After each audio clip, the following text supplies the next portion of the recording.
1887년 파리 외곽의 작은 도시 르발로아페레. 한 공장 안에서 거대한 철골 구조물 1만 8천여 개가 한 치의 오차도 없이 만들어지고 있었습니다. 하나하나의 크기가 사람 키를 훌쩍 넘는 고철 덩어리들. 도대체 무엇을 만들고 있었을까요?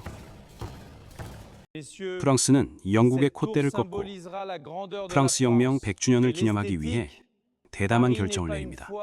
1889년 파리 만국박람회의 정문으로 사용할 인간이 지을 수 있는 한계 높이 300m짜리 거대 철탑을 세우기로 한 것입니다.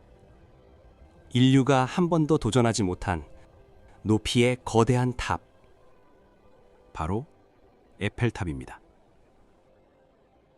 하지만 당시 파리 시민들은 이 탑을 공포의 철장이라 부르며 증오했습니다.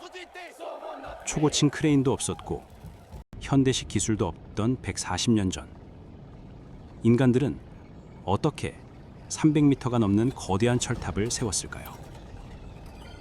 녹이 쓸 텐데 왜 철로 만들었을까? 무거운 철골들을 어떻게 옮겼을까? 바람 부는 공중에서 부품들을 어떻게 오차도 없이 이었을까? 호기심은 꼬리를 물고 이어집니다.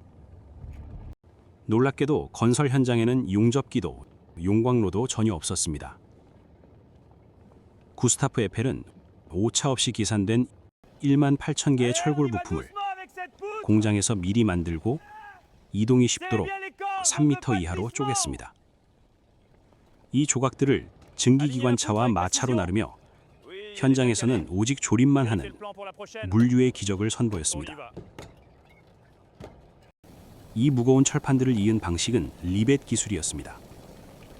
섭씨 1000도가 넘는 화덕에 철못을 시뻘겋게 달군 뒤 식기 전에 구멍에 박고 망치로 때려 두 철판을 하나로 융합하는 방식이었죠.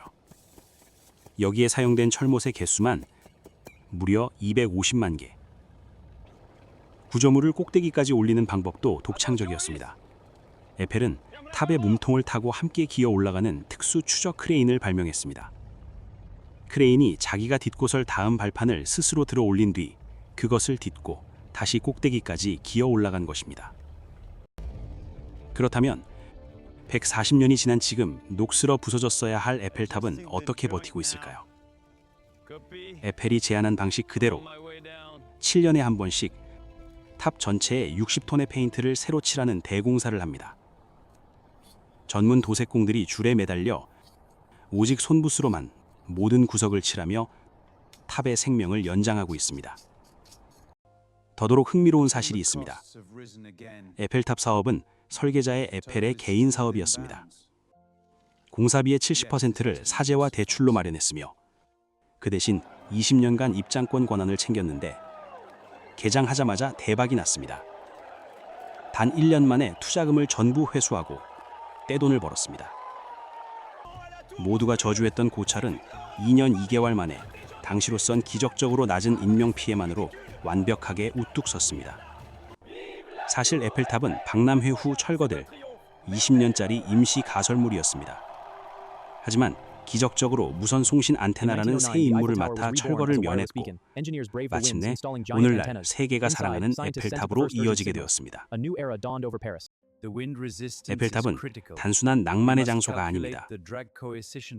첨단 기술이 없던 시대, 인간의 끊임없는 질문과 치밀한 계산, 그리고 목숨을 건 집념과 관리가 대자연의 한계를 뚫고 승리한 가장 위대한 제조의 역사입니다.